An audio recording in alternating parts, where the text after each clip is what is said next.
What's going on, everybody, and welcome to the Other Side of the Firewall podcast, where we talk about the latest and greatest in cybersecurity news, as well as we highlight those movers and shakers and glass ceiling breakers, those people of color who've made it to the other side of the proverbial firewall. My name is Ryan Williams, and as always, I'm joined by Shannon Tynes. What's up? What's up? What's going on? Daniel Acevedo, he is back, ladies and gentlemen, so konbanwa from Japan. Let's go, guys. Nice to be back. That's what's up. So he's in the Other Side of the Firewall studios in Japan, which I have not visited yet. Y'all welcome to come whenever you want. There it is.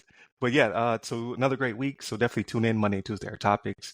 Wednesday, discussion. Thursdays, Ask a CISSP. I'll have on Rico Rando from Them Tech Folks podcast. And then Fridays, everything else, movies, books, games, all that good stuff. So without further ado, I give it to Shannon. Right, everybody. So this article comes from Reuters.com, right? Written by Crystal Hugh and Sheila Dang. And it's titled, TikTok Preparing a U.S. Copy of the App's Core Algorithm, sources say, right? So we covered this a month and a half ago about how the judgment came down that TikTok and their parent ByteDance have to go ahead and either do some type of divestiture or change the way they're doing things to operate in the United States, right? And they were none too pleased with it. They were fighting it before the judgment came down, and now they're like, okay, well, we can't go about doing this and provide the same type of service, right? So what they're doing now, and they say this was happening, they were splitting their source code, and they say this was happening before the judgment came down, but I don't know. Maybe they were, because like the writing was on the wall before it actually came down that, hey, this is what we're going to want. And it was kind of a poorly kept secret, that this is what the United States was going after. But they say that they've been doing it since late last year, right? Which is when the bill came up, which was before the bill came up to force a sale, right? So they're talking about how it's been leaked, I should say, right? Because ByteDance isn't giving this information out, but it's people that are talking on condition of anonymity, right? Yeah. Anonymity, because they're not authorized to speak about it, right? So they're saying, hey, this is what they're trying to do. They're going to separate the code, but by doing that, you're not going to get the same type of functionality. I don't want to say functionality, but the same type of, I don't want to say service either, but the algorithm that they have. Support. Yeah, that's probably a better way to say it, right? You're not going to get the same type of support, and you're not going to get the same type of like algorithms that are geared towards you, right? Because this is millions of lines of code they got to go through and then separate it to where it's to the liking of the United States, right? And you can convince the U.S. that this information isn't used for nefarious purposes or going back to China for any type of spying or anything like that, which is kind of what was being worried about, but not kind of being said too out loud. You know what I'm saying? But they had a timeline. I want to say their timeline in the article here, it states it's like 270 days, right? Was what they got to go ahead and make this happen. And they're like, that is not enough time if we're even going to do it. But this is going to be, it's going to be quite interesting, right? So like, I don't have TikTok, right? So for me, I don't know what algorithms are pointing to whom for whatever content, but but I wonder if for whatever reason they do this and they separate the code and then it goes downhill from there, right? To where people are like, this is not my interest. Your code is broken, right? Which I think is the same thing that happens on like Netflix and whatnot, right? Like I watch stuff on Netflix and I'm like, how did you direct this to me? Like I don't watch, whatever this dumb thing is that you suggested to me, right? But I don't know how these algorithms are done, right? But I've had people send me stuff like on Instagram and whatnot, right? Same type of thing. Like there's some type of algorithm that depending on what they watch, they send it to me, and I ask them, I'm like, how did you come across this? Like, what are you watching to where this is what happens? But this is probably what's gonna end up happening with TikTok though, is that they're gonna get suggestions for videos and things of that nature. They're like, I don't know how this came about, but it's probably because you've broken up this code, right? Because you're not getting the full code you were getting when ByteDance had sole control of everything. They're gonna have to change it up. So we'll see how it goes. But Daniel, what's your thoughts on this, man? Yeah, as I lost focus there for a second, I don't know. There's a lot of things to go through and comb through here. I don't know if you look at it. What would be a better way to cause civil unrest than TikTok? I'm paraphrasing because I was trying to look through the article to find the exact quote that was in the article. But essentially, they're saying that the U.S. is worried about TikTok's potential in steering and gearing how the algorithms bring these kind of traffic to these people to kind of like, influence them and control the nation, right? But, TikTok's been around since 2016 or before. That thought as a nation state from the U.S. should have come at that point, even before when TikTok was being introduced. But do we have those kind of like red tapes and barriers in place as a government and as a society to really think about that kind of thing? Whereas, we're so influence driven and influencer driven right now as a society in the US that it's kind of like the more the merrier, more things and more ways I can expose myself, I can expose my family, my friends to make a dollar, to, have my minute of fame, my 5 minutes of fame. That's kind of what we're looking at as a society, unfortunately. It's not the best thing. It's not something I'm really proud of as an American, but it's the truth. So I wish that we had more of that consciousness as a society geared towards those things, right? Like, hey, this could have been a platform and a tool from this nation state long-term goal over many, many years to kind of infiltrate. May never know. It just could have been some rich billionaires that came up with a really catchy idea, and this is how it went about, right?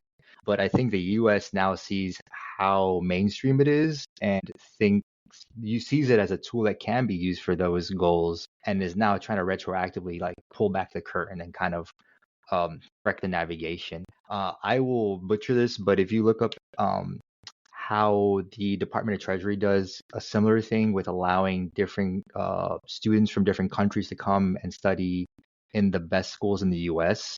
And they're studying the best programs with some of the best IP, kind of like what the US does is cutting edge. And then they're allowed to study there and then bring it back to their country. And then their country's nation states will just replicate it and spread it. And now it's no longer belongs to the US.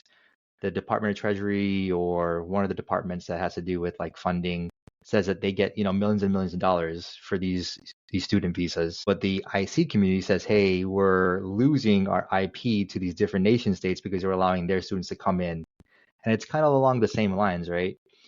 There is always a back and forth within the government, and nobody seems to be kind of on the same side. So are we on the side of security and kind of trying to be forward leading as a nation?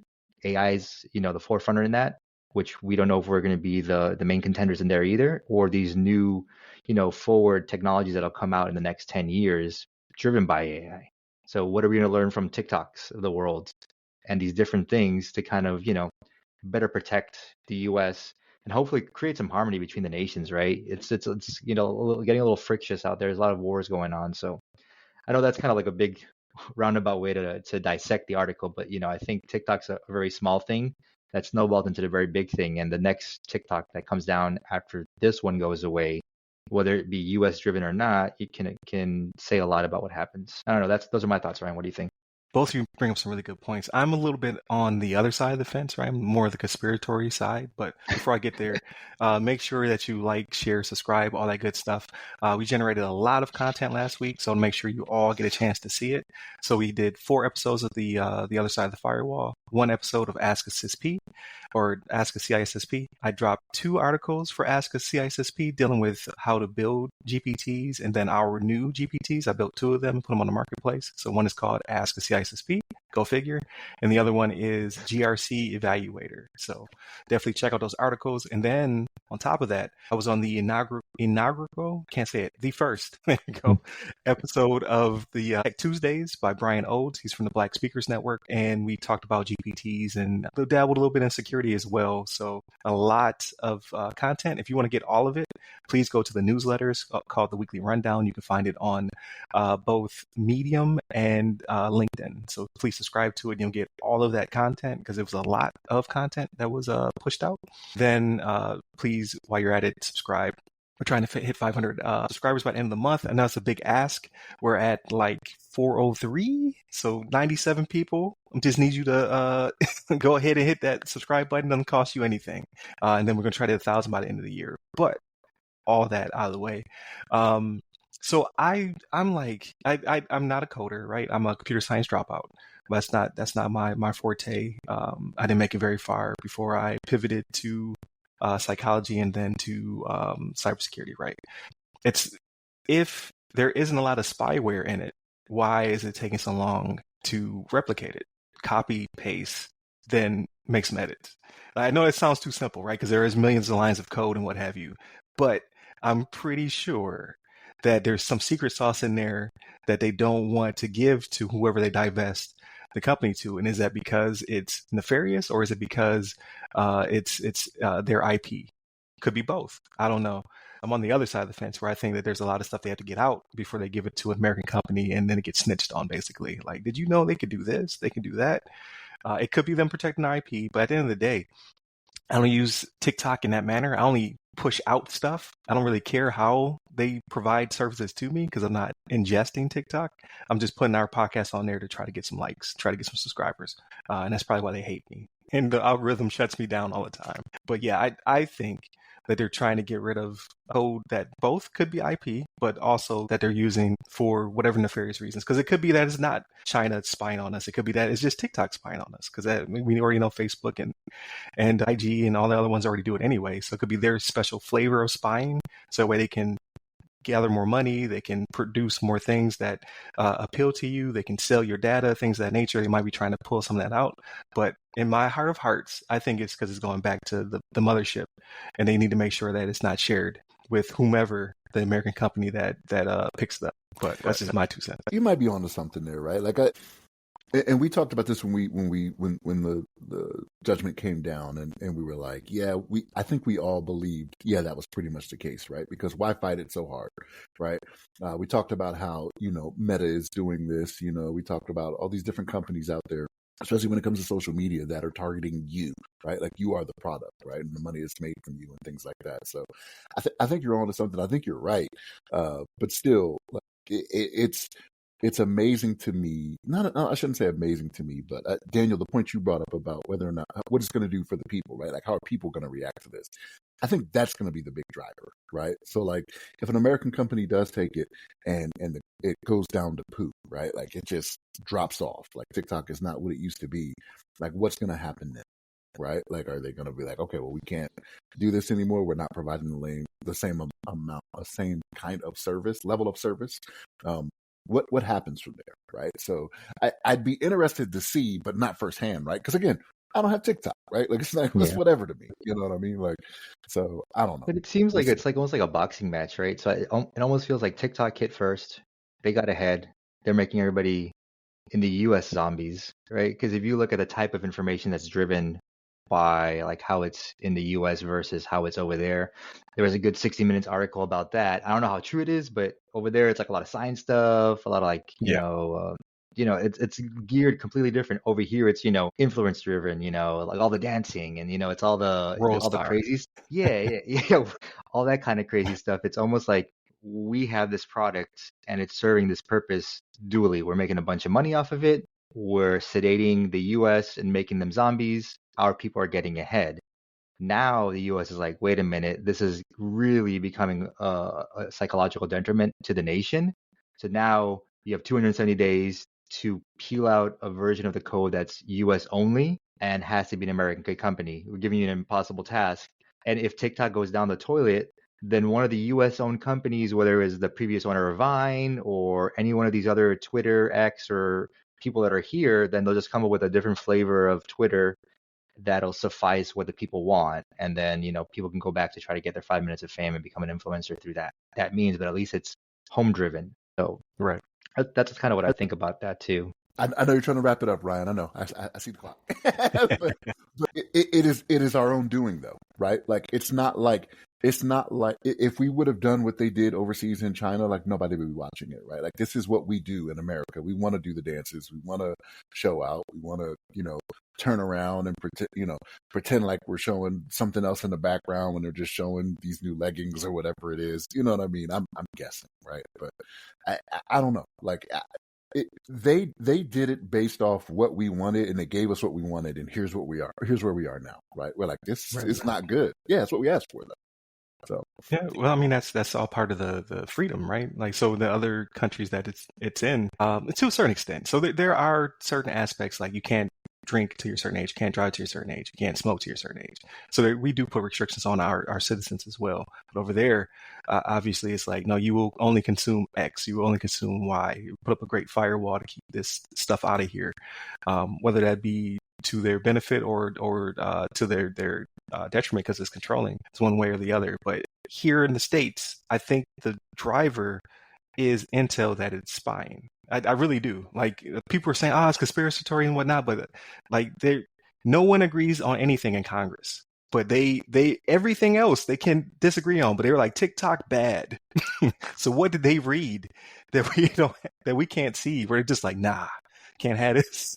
So I really do think it's past conspiracy, and I think it's factual. All the American companies, like Meta, is doing it as well, but Meta can be pulled into Congress to go to a hearing to then be locked up if necessary, and the owner of ByteDance cannot. So it's like, what are they doing, or what have they seen that it can do with, like you said, Daniel, civil unrest and things of that nature? Also, election season, right? All those things. What is it doing that they're not telling us it's doing, and they want to block it out? Or they could be pulling wool over my eyes, right? They can be making me feel there we go. That's a word.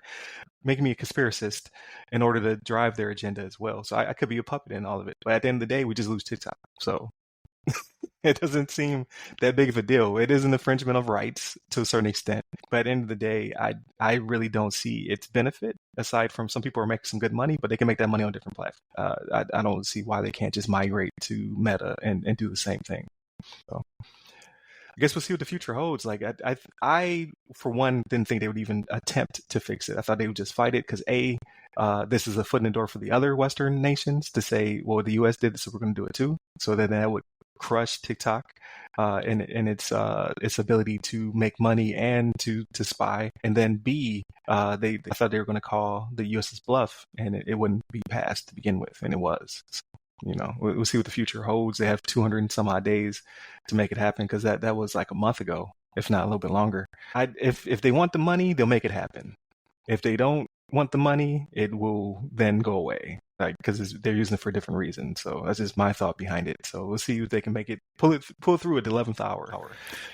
And then your point will have been proven, right? Like if they just pull it away, you'll be like, yep, there was that spying stuff in there. That's what it was. Yeah. Okay. So glad to see you tuning in throughout the week. Check us out on to their topics for the discussion Thursdays as a CSP, which will be Rico Rando from the Tech Folks, the VM, which stands for Reload Every Mind. Tech Folks, these are right here as well. Check that out. And then Fridays and everything else, like you supposed to check, so right stuff. We've got our websites. Check me out on LinkedIn, as well as on the other platform that we're Security Guy. It's started by our Security Guy. And we're for you, Dan. Just on LinkedIn for now. There it is. Stay safe. Stay secure.